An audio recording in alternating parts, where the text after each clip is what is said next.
বিনিময়ের প্রধান মাধ্যম টাকা। আর ছোটকালে কতই না ভেবেছি আমি যদি সরকার হতাম তবে সব কাজ ফেলে শুধু টাকাই ছাপাতাম। এই টাকা আবার মানুষকে পাগলও করে ফেলে। কথায় আছে, টাকা থাকলে নাকি কাঠের পুতুলও কথা বলে। আপনার মনে প্রশ্ন জাগতে পারে, সরকারের কাছে টাকা ছাপানোর মেশিন থাকলেও বেশি বেশি করে কেনই বা টাকা ছাপায় না? ইচ্ছে মতো টাকা ছাপিয়ে কেন পদ্মা সেতু বা পারমাণবিক বিদ্যুৎ কেন্দ্রের মতো বড় বড় কাজগুলো করছে না? দেশে এত গরিব মানুষ থাকা সত্ত্বেও সরকার কেন বেশি বেশি টাকা ছাপিয়ে ধনী বানিয়ে দিচ্ছে না? সরকার নির্দিষ্ট পরিমাণ টাকা ছাপায় কেন? কোন টাকা তৈরিতে কত টাকা খরচ হয়? আর টাকা কি দিয়ে এবং কিভাবে তৈরি হয়? এই সব তথ্য জানতে পুরো ভিডিওটি দেখতে থাকুন। সুইজারল্যান্ড থেকে আনা হয় বাংলাদেশে টাকা ছাপানোর বিশেষ কাগজ। বিশ্বে মোট দেশের সংখ্যা 195টি হলেও টাকা ছাপানোর কারখানা রয়েছে মাত্র 65টি। তার মধ্যে বাংলাদেশের টাকশাল একটি। এর প্রাতিষ্ঠানিক নাম the security printing corporation limited. বিদ্যমান বহুস্তরে নিরাপত্তা ব্যবস্থার কারণে এই প্রতিষ্ঠানে নির্দিষ্ট কর্মী এবং প্রতিষ্ঠানটি কঠোর নিয়ম মেনে চলতে হয়। আসলে টাকা কিভাবে তৈরি হয়? টাকা তৈরি করার জন্য প্রথমে ফ্যাক্টরিতে বড় বড় ভান্ডেল করে তুলা নিয়ে আসা হয়। এগুলোকে মেশিনের সাহায্যে আরো মসৃণ এবং ছোট করে ফেলা হয়। তারপর কাগজ ও পানি একসাথে মেশানো ড্রামের ভেতরে দেওয়া হয়। এই মেশিনের মাধ্যমে এগুলোকে ভালোভাবে মিশিয়ে ভেতর থেকে পানি বের করা হয়। তারপর এগুলোকে একটি মেশিনের মধ্যে দেয়া হয়, আর সেই লোহার মেশিন এই মিসউডের উপরে চাপ প্রয়োগ করে কাগজে পরিণত করে। আমরা তো কাগজের উপরে দেশের প্রধানমন্ত্রীর ছবিযুক্ত লোগো দেখে থাকি। আর এই জলছাপা সর্বপ্রথম কাগজের উপরে লাগানো হয়। মেশিনের সাহায্যে অনবরত এই কাগজগুলোর উপরে ওয়াটারমার্ক বসানো হয়। আর এইভাবে কাগজের বড় একটি রোল তৈরি হয়, যা দিয়ে টাকা তৈরি হয়। তবে এর জন্য আরো কিছু ধাপ অতিক্রম করতে হয়। প্রথমে কাগজগুলোকে পরীক্ষার জন্য নিয়ে যাওয়া হয়, আর দেখা হয় এর মধ্যে ভুল ত্রুটি আছে কিনা। আর যদি ভুল থাকে সেগুলোকে বাদ দিয়ে দেয়া হয়। আর যদি সবকিছু ঠিক থাকে তাহলে এগুলোকে পরবর্তী ধাপের জন্য পাঠিয়ে দেয়া হয়। এরপর এই বিশাল বান্ডেলটিকে 3 টুকরো করা হয়। ধারালো মেশিনের সাহায্যে কাগজগুলোকে 3 ভাগ করে হলমার্ক বসানো হয়।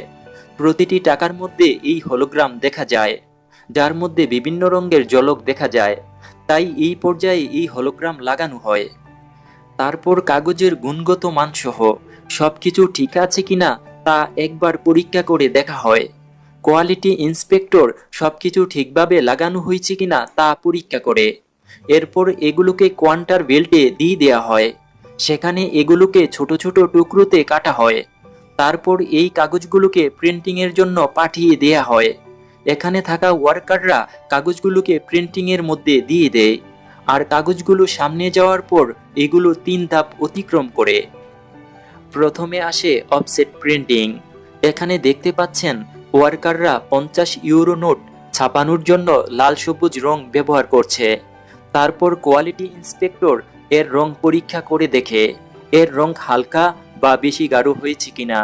তারপর এগুলোকে সিল স্ক্রিন এর জন্য পাঠিয়ে দেয়া হয়। এখানে দেখতে পাচ্ছেন একটি নোটের উপরে 2000 লেখা আছে। এর মধ্যে বিভিন্ন অ্যাঙ্গেল থেকে বিভিন্ন রং দেখা যায়। এই ধরনের রং সিলস্ক্রিন এর মাধ্যমে করা হয়। এরপর আসে ইন্টাবলিং প্রিন্টিং। এই ধাপে নোটের উপরে টেক্সাবলিং করা হয়। তাতে আপনি নোটের উপরে হাত রাখলে আপনি এর উপরে লেখা জিনিসগুলো অনুভব করতে পারবেন। প্রিন্টিং এর সকল ধাপ অতিক্রমের পর এগুলো কাটিং সেকশনে পাঠিয়ে দেয়া হয়। আর এখানে কাগজের নোটগুলোকে সঠিক মাপে কাটা হয়। তারপর এগুলোকে প্যাকেট করে কন্টেইনারের মাধ্যমে বড় বড় ব্যাংকে পাঠিয়ে দেয়া হয়। আর যে নোটগুলো এখানে নষ্ট হয়ে যায় সেগুলোকে বিআইতে পাঠিয়ে দেওয়া হয়। তারপর এগুলোকে কিছু পদ্ধতি অবলম্বন করে পুনরায় নোট তৈরি করা হয়। কোন টাকা তৈরিতে কত খরচ? বাংলাদেশ ব্যাংকের হিসেবে 1 টাকার একটি কয়েন তৈরি করতে 95 পয়সা খরচ হয়। 2 টাকার কয়েনে 1 টাকা 20 পয়সা খরচ হয়। 5 টাকার একটি কয়েন তৈরি করতে 1 টাকা 95 পয়সা খরচ হয়। বাজারে প্রচলিত বাংলাদেশের সবচেয়ে বড় নোট 1000 টাকার একটি নোট ছাপাতে প্রায় 7 টাকা খরচ হয়। 500 টাকার নোট ছাপাতে খরচ হয় 6 টাকা। 100 টাকার নোট ছাপাতে খরচ পড়ে 4.5 টাকা। তাই বাংলাদেশ ব্যাংকের পক্ষ থেকে সবসময় জনগণকে যত্ন সহকারে টাকা ব্যবহারের অনুরোধ করা হয়। কেন সরকার বেশি করে টাকা ছাপায় না? একটি দেশে মোট যে পরিমাণ জিনিসপত্র তৈরি করা হয়, ঠিক সেই পরিমাণেই টাকা ছাপানো হয়। তাই একটি দেশে ক্রয় করার মতো যে পরিমাণ জিনিস থাকে, তার পরিমাণ নির্ধারণ করে সেই পরিমাণ টাকা ছাপাতে হয়। এর বেশিও নয়, আবার কমও নয়। আর সেই নির্ধারিত মূল্য অনুযায়ী সেই দেশের টাকা ছাপানো হয়ে থাকে। যেমন ধরুন, বাংলাদেশে মাত্র 10 জন মানুষ বসবাস করে, আর এখানে মোট 10 কেজি চাল উৎপাদন হয়।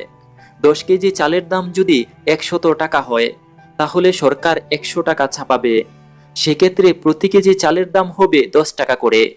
তবে সরকার যদি এক্ষেত্রে 100 টাকার পরিবর্তে 1000 টাকা ছাপায়, তাহলে প্রতি কেজি চালের দাম হবে 100 টাকা করে।